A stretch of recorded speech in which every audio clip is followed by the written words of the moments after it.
Hey everyone, this is Jamie Russo. I am the founder of Everything Coworking. I host the podcast with the same name.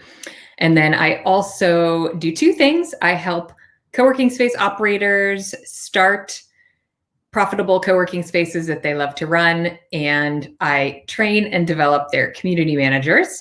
And I am running super late for my weekly live because I was on with one of our monthly community manager calls. We do 2 calls every month, although we might have to do an extra one. This one was hopping because we have such a large group now. We do a monthly training, and then we do a monthly Q&A and best practice sharing. So today was our Q&A. We had lots of great questions and best practice sharing and experience sharing. So I'm running late for our Facebook Live topic today. I want to talk about market re-entry data and what should you do if you cannot wait that long. So the podcast this week is Madison Maidbent, and I kept telling her I wanted to say it with a nice French accent, but it's not French. She is the COO of CoWorkercom. If you haven't listened to the podcast, it's a great episode. They are a listing platform, so a marketplace essentially. So if you have a co-working space, you can list your co-working space on their platform, and then co-working space users can search the platform and find your space. So the interesting thing for us, especially these days, is that they have lots of market data about what's happening in the world. So hi, Mark. Mark, you're so loyal, even though I'm late. So thanks for hanging in there. So, and happy Thanksgiving this week for our Canadians. It was Monday. So CoWorker.com, lots of data about what's happening globally. And Madison had some optimistic data points to share around demand coming back. There's, seeing demand coming back to close to pre-COVID numbers, although those demand numbers really vary based on market. So outside of the US, those numbers are coming back more nicely. Spaces in the US are still seeing a huge variance. And we saw that. I was just on with my community manager group, and they're from all over the US, Canada. We have lots of Canadians that just joined, and we had 4 new folks from Kenya, which is super exciting. So lots of different perspective and a huge variance based on where you are in the world and what's happening, sort of what phase you're in terms of reopening. So if you are in an earlier phase, lots of Californians on the call, hang in there. The folks that are in phase 3, we had some folks from Nashville, from Dallas, who were sharing some really positive experiences around what they're seeing come in terms of demand. And it mirrored pretty closely what Madison shared. Madison shared certainly they've seen a big increase in office demand over hot desk demand. The hot desk demand and dedicated desk demand has not gone away. And I just want to mention that. We talked about that on the podcast, but our community managers report, they're seeing demand come in. Again, it depends on the user and the market. Lots of folks saying, dedicated desks are moving more quickly than hot desks, but there's still the user who doesn't want an office, right? So a lot of folks on the call were talking about how they're thinking about shifting their product mix because they have constant demand for private office space. And that will be what we see for early reentrants, right? So the early reentrants are people who need space. They require space, they work with clients, whatever it is about their work, they need to do it away from home. And so the need will get them out of the house faster.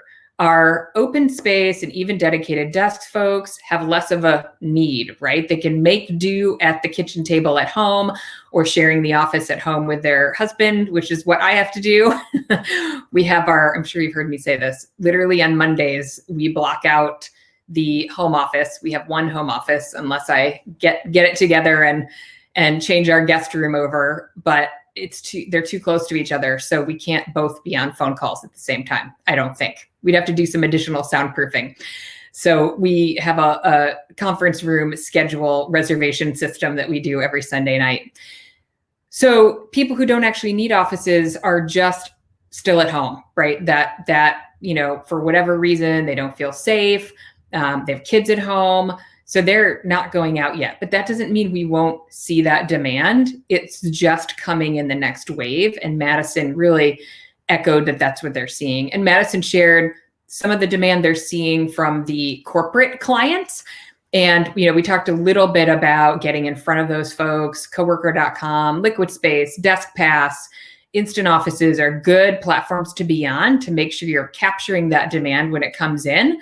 And our friends in, Nashville and Dallas were sharing, they're starting to see those folks come in. The folks who are giving up their permanent real estate, but saying, we need a place for teams, we need some temporary space. One of our community managers shared they had a team rent their training room for 6 straight weeks. And she said, once they get in there and they look at the numbers and they understand the experience, they really see the benefits of the short-term access over paying a long-term lease. So these indicators are out there. But one of the things I wanted to chat about today is I feel like that I, in particular, am doing this a little bit. And there's this big echo chamber on, LinkedIn, maybe not so much on Facebook, but I think especially on LinkedIn, there's this echo chamber around the evolution of flex workspace and all the demand that's going to come in. And certainly I drink that Kool-Aid all day long because I 100% believe we're going to see it. But we don't know when, right? We don't know when that's going to happen. So I wanted to address the elephant in the room. And this may not be relevant to everybody who's listening, but some of you are saying, what if I can't wait until that demand comes through? Thank you, CoWorker.com, for letting us know that things are getting better in some places, but I can't pay my rent because I don't have enough revenue. And so what do I do? So I wanted to acknowledge, and I've started to get some emails from folks, saying like, look, we know the demand is out there. We think there are still some short-term challenges. People don't feel safe yet, or their kids are at home. And I think we're starting to see, hopefully the back to school thing happens. My daughter is still virtually learning.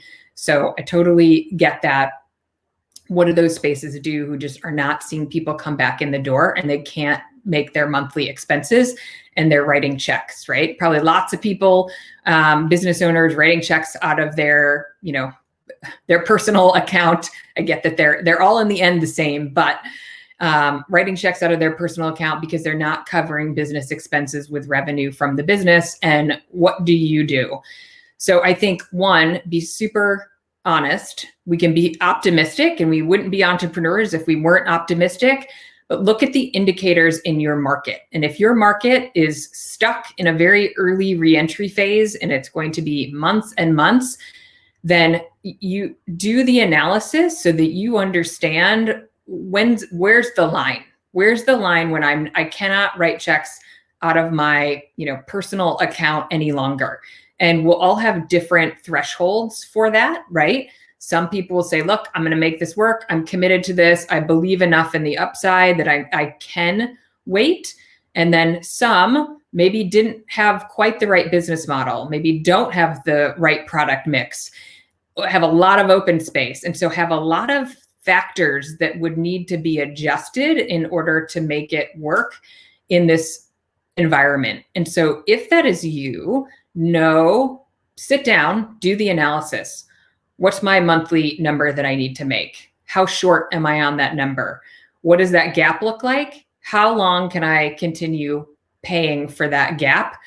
And when do I call it quits? And I would say, do the first run through of that on your own, and then sit down with somebody, a mentor, a spouse. They probably need to be involved in that conversation, a business coach, somebody who can really provide an unbiased, unemotional perspective on the outlook and options that you have.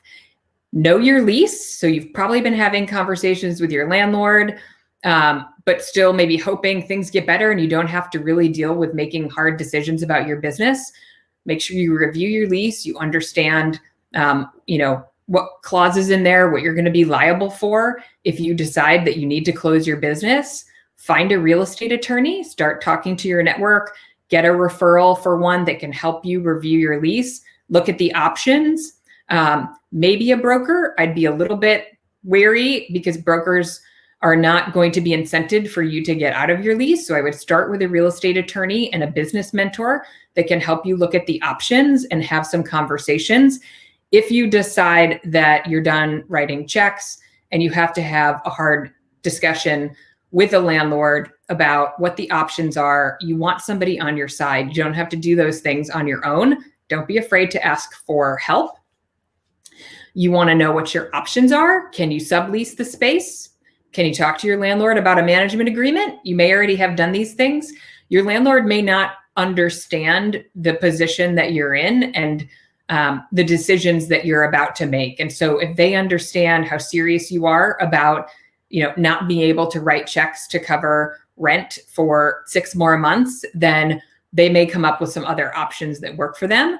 You may need to enlist some help from the brokerage community if you're going to attempt to sublease. Generally, subleases, it depends on the state that you're in. So you'll want to kind of look up maybe the laws. In some states, when I was in Illinois, the landlord was sort of legally required to approve a sublease. Subleases may not be easy to come by because there's a lot of sublease space on the market right now. On the other hand, if you have a co-working space that is kind of move-in ready and a good structure for flexible space for a company that's looking to downsize, then that may be an option. So there likely are ways out. I think be realistic. I would recommend being realistic about where you are and how long you can last. And I would also say, this is not a personal failure. This is wrong place, wrong time for your business. And so preserve the capital that you can without writing away, your life savings, hoping that you can ride this out if you may not be able to, because this doesn't mean that your career in co-working is done forever, right? So there will be restaurants that close and the same owner will open one back up in a year or two. So real estate will become much more approachable, management agreements much more possible. If you love the industry and what you don't want to do is abandon this as a business, then this may be a temporary hold if you can get out of your real estate obligation. And you may re-enter having learned many, many important lessons and being able to negotiate either a lease deal or a management agreement deal with a lot more information than you had when you went into your first lease. So make sure you get the support that you need and find a business mentor, look at your numbers. But I would draw the line and tell yourself, I have until this date, and start working towards that. And know that if you don't see the trend that you need to see in terms of things getting better, we can't be in a position where we keep hoping next month will be better. But then if it's not, we're writing the same check. So know the numbers, get some help, get some perspective, and draw the line and just start having those hard conversations. I know those conversations are really hard to have with spouses and business partners and landlords, et cetera. But if you start having them and being realistic about the situation that you're in, having clarity and having a plan will make you feel better. It will not reduce all of the pain of the situation that you're in, but you will feel as if you can take some steps forward and start making some decisions, even if they're not the decisions you wish you were making today. So anyway, anybody on here have any questions? I see we have a few people watching live. I know it's a sensitive topic, but if you have any questions to drop in the question box, happy to jump in and talk about anything. It's quiet in the comments. Okay. So that's it for today. Just wanted to address that because we don't talk about it enough. We keep talking about all the sunshine and rainbows we think are coming, and we know not everybody is going to experience sunshine and rainbows. So I am thinking of you, and if there's anything I can do in terms of pointing you in the right direction for guidance, please drop me a note. Have a good rest of your week.